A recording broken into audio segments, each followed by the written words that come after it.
I've been working like a stiff for my brother's construction company for the last 8 years. If I look back at all the 8 years I spent there, I wouldn't say they were the best years of my life. Being the brother of a workaholic, I got that trait additionally. I spent my days and nights immersed in work and rarely took vacations off. Over the years of long hours of managing and organizing multiple projects, I was proud of my achievements. But my brother was not the kind of person who would ever show sympathy for my efforts. I never understood why he always turned his back on all my efforts. Growing up, I always wanted to get his attention. Being 5 years apart doesn't mean we couldn't be friends, but he was not that kind of person, as I realized later. I used to admire him because he was a great man. From being at the top of his class to having a successful business, I aspired to be like him. But no matter what I did, I couldn't get the reaction I wanted. I didn't get his love, pride, or anything else. Years later, I understood we just weren't alike. I was a person who preferred feelings, and he was a practical man. Gradually, I stopped expecting anything from him. It's not often I take a break from my work, but this time, I needed it. We recently completed a huge, successful project. I genuinely wanted some solo time to breathe fresh air after all that hectic work. I was lost in my thoughts when I heard my coworker's excited voice. Doug was the person who would give me different ideas because he knew how much I loved camping. I always loved to go camping solo on my personal time. Searching for trails in the parks was one of my favorite hobbies, in fact. If I ever told my brother this, he would have just told me to work strenuously and not waste my time on useless things. I had a good working relationship with Doug because he never invaded my space and appreciated my interests. Hey, Carl! Found this map of my grandfather's old cabin just before we tore it down last summer, Doug said. My entire attention was now on him. Seeing him this excited meant he had found something extraordinary. He came over and placed the map on my desk. I could see the map was old, but everything on it was still understandable. I endeavored to examine it. I can tell you this map goes all the way back to 1920, but I can say after looking over it myself, it's around the Red Creek Valley Park, Doug said. 1920? Wow. Red Creek Valley Park isn't that far away, actually, I said. Yeah, that's why I wanted to show you. Maybe you can have some alone time, Doug said. I appreciate it, I genuinely said. We looked around Central Park on the map, exhibiting some parts of the park that were still there, but something was missing. The main trail was no longer on the current map. I was wondering why it wasn't there. Where could it have gone? I felt weird, like something was wrong with the map, or maybe even the park. But there was one more thing that did catch my attention. I was carefully examining the map because I didn't want to miss any little details or hidden clues. Maps are denoted to be designed that way. I knew that after going on different adventures. I picked up the map and pointed at a blue trail that was near the Red Creek River. I remember seeing this bridge above the creek, but I've never seen this trail, I said. Really? Doug asked, surprised. Doug and I were both confused about that. He knew I had explored all these areas. Everyone was familiar with the beauty of the Red Creek River. So why was this map so fixated on trails? What was the mystery of these trails? I was super eager to find it. Before I could ask him about something else, my brother barged in. What the hell is all this? I don't remember hearing the lunch alarm go off, he said. I rolled my eyes. He would never let me have a good time. Doug immediately snatched the map and hid it behind my desk. My brother was fuming with anger, but I couldn't care less. He was always like this, and ignoring him was the best thing I could do. What's happening in here? He asked. He was pissed, but I didn't bother to reply. Nothing much, Doug nervously said. My brother walked Doug out of the office and slammed the door behind him. I knew what was coming, but I was so tired of it. He's one of my best supervisors on this project, and I don't need you messing that up, he said. Why would I mess that up? I mentally sighed and shrugged because my brother had always been like this. I'm talking to you, he yelled.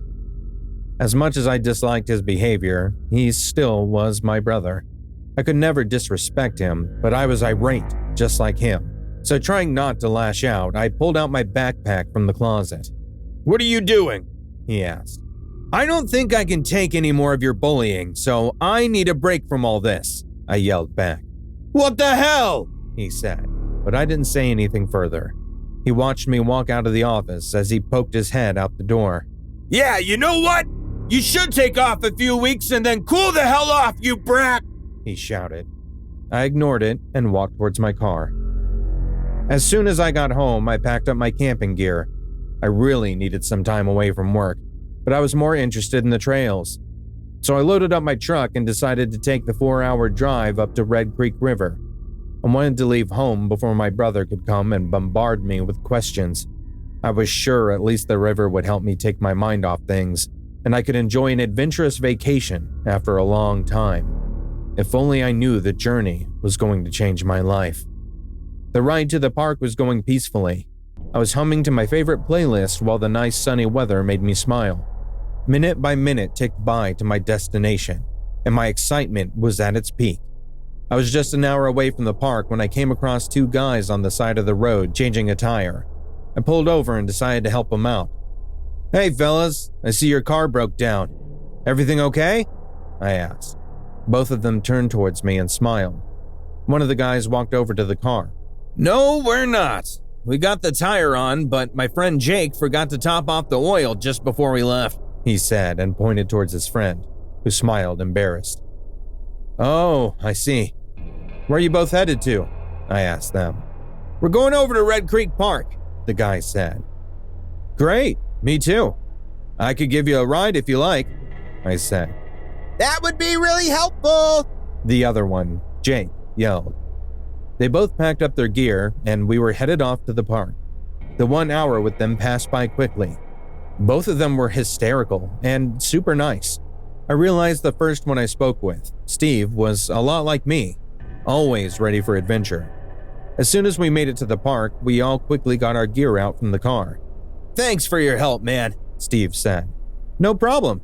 I'll be here for a few days, and if you still need a ride back to your vehicle, I can take you back," I said and patted his shoulder.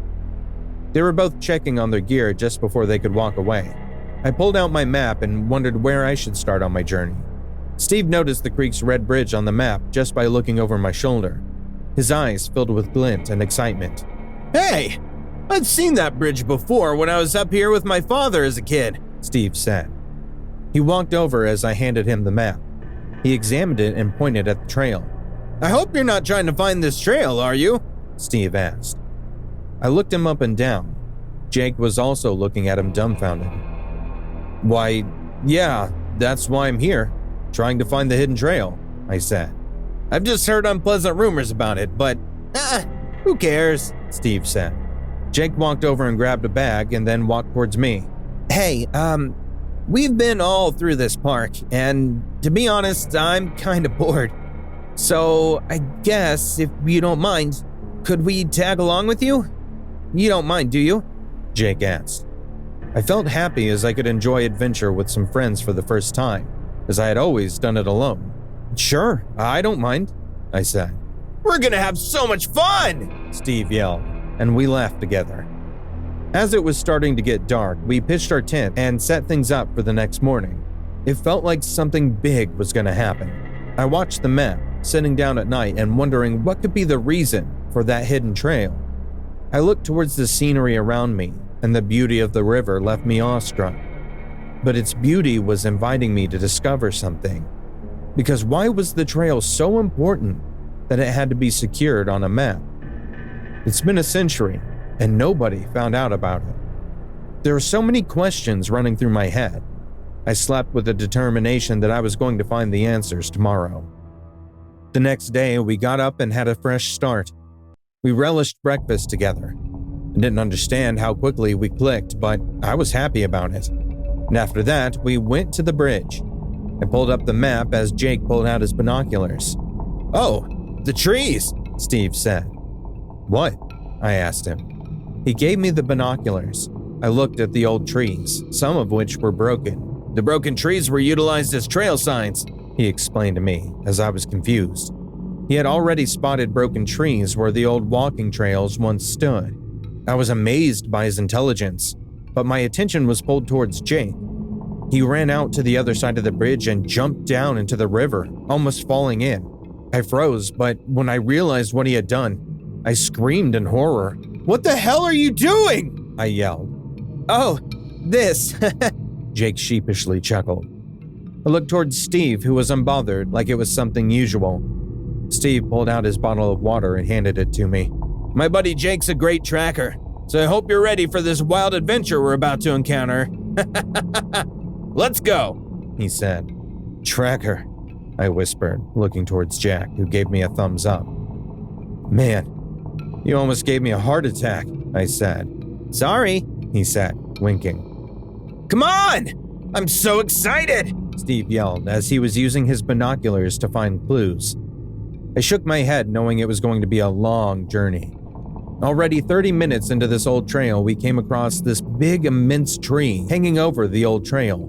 We exchanged glances, as it was very eccentric. The tree was almost blocking our way. Jake spotted a deer walking out from the tall grass. He shushed us, and we froze still in our places. The deer walked up to Jake as if it were just a pet. It sniffed his hand, looked back at us, and then ran back into the tall grass. As soon as it left, we all sighed. But there was an uneasy feeling that was now stuck with me. That encounter made me uncomfortable. Why would an animal do this? Moreover, I could see Jake was disturbed too. Steve pulled us out of our thoughts, though. He stepped forward and said, "What the hell was that about?" Although he didn't look freaked out, he was amused by the weird encounter that happened. He could see Jake was trembling. He had lost his mischievous eye and excited composure, as if that thing had done something weird to him. I watched Jake stand up slowly, looking nervous as if he had just seen a ghost. "I think we should turn around now," Jake said. At this, Steve gave him an expression as if he were saying, "Are you for real?" Jake looked at me for support, but we weren't going to stop now just because some animal approached us. Steve walked back to his bag and pulled out a pistol. "Hell no! We came too damn far just to get freaked out over some deer stepping out of the woods," Steve said.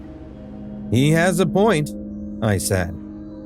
As we ventured deep into the trail and kept exploring, we started to have fun again. We kept making jokes and taking pictures. I was having the best time, until the worst night of my life began. That night, we all sat around the large fire and looked over the map again. We were making theories about the hidden trail. We were excited to know what was there. Steve pulled out 3 beers from his bag and handed them around. "Wow, you came ready," I said. "Drink up, boys! This is gonna be one hell of an adventure here! Woohoo!" Steve said. "Yeah, I have a feeling it's going to be life-changing," Jake said. "What if we find gold and become millionaires?" said Steve. "Aye, aye, Captain. Back to Earth," I said, as we laughed together. If only I knew that laughter would be at the cost of a disaster, I would have run away screaming. Suddenly, the woods around us went silent, and the wind stopped blowing. The temperature fell, and I felt a cold chill run through my body. I looked up into the sky and saw the stars were very bright. I thought it was only me who felt the sudden change in the atmosphere. But at that exact moment, Jake jumped up, almost spitting out his beer. His eyes were wide as the scene in front of him shook him to his core. Look! Look, fellas! You see that glow?" Jake yelled.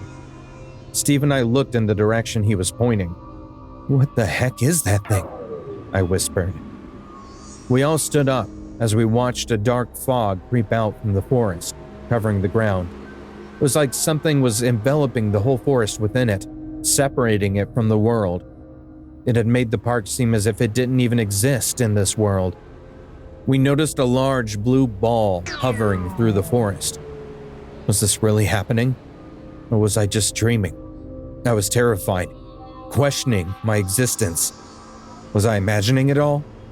Was it only us that could see this fog, or was the whole world facing the same situation? I felt like we were trapped in a maze.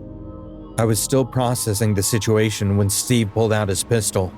We were all still in shock as Jake yelled, Now I see why this trail wasn't on the map. The dots connected. I can't believe we were so foolish. How could we not understand? We took the risk, and we had to face its consequences. The map! I yelled. The map told us everything, but we ignored it. Should we run? Steve was saying something but stopped midway as we all froze. We watched something emerge from the glowing blue ball, something that ran to the tree. We could not understand what it was. It was far away, but something was there. Steve aimed at the blue light and fired, but nothing happened. What the hell is this thing? Steve cried out. UFO? I said, or more like asked. Another ball of blue light hovered over Jake as we looked up. The light shined down on him as he disappeared right before our eyes. Jake! We yelled. What was happening?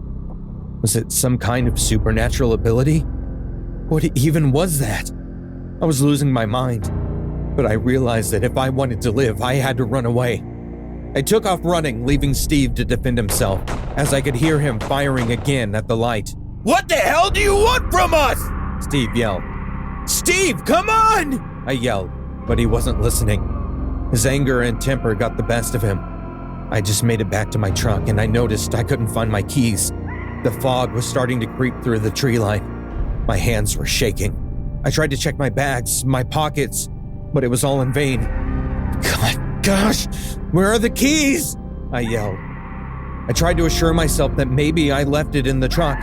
I opened the unlocked door and searched all over for the key. I heard something heavy fall onto the hood of my truck. I looked up and saw Steve's body mangled and bloody on the hood of the truck. My voice died in my own throat. I couldn't move. I felt like crying, wondering what even happened to him. In a moment, everything changed. I noticed the keys in Steve's fingers. I had to get them if I wanted to make it out alive. I took a deep breath and tried to calm my trembling hands. I reached out and snatched the keys and jumped back into the truck. I started it and watched Steve's body fall backwards off the hood. My eyes were blurred with trees. I lost the two people who had made me finally feel alive for 2 days.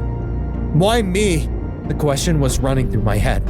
I looked in my rearview mirror and saw the thick fog following me as I pushed the truck up to 75 miles an hour. I just wanted to save myself.